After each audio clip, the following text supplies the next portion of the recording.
strivings within, more patience in suffering, more sorrow for sin, more faith in my Savior, more sense of His care, more joy in His service, more purpose in prayer. Fún mi lọ́kàn ọpẹ́, ìgbẹkẹ̀lé Krist,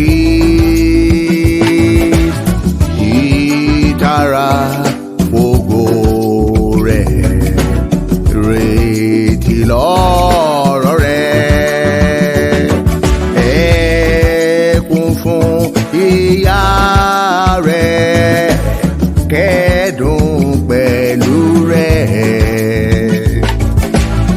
Ìrọjú nù danwo, iyìn fún rànwọ.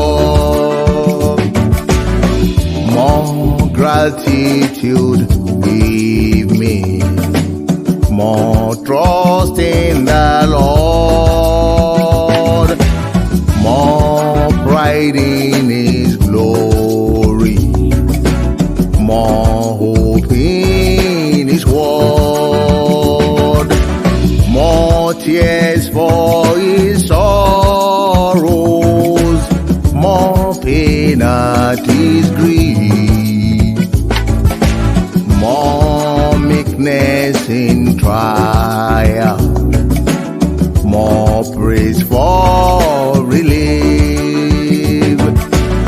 Fún mi ní iwa-funfun, agbara ṣẹgun, àwẹ̀ àbawọn ninu, fàfẹ̀mí sọ́run,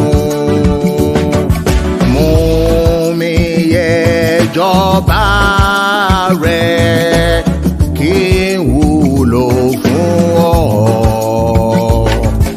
kí n jálàbùkún fún, kí n dàbí Jesu.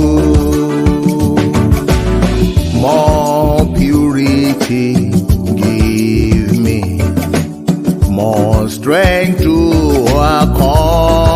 overcome, more freedom from heart stains, more longing for hope, more fit for the kingdom, more used will I be,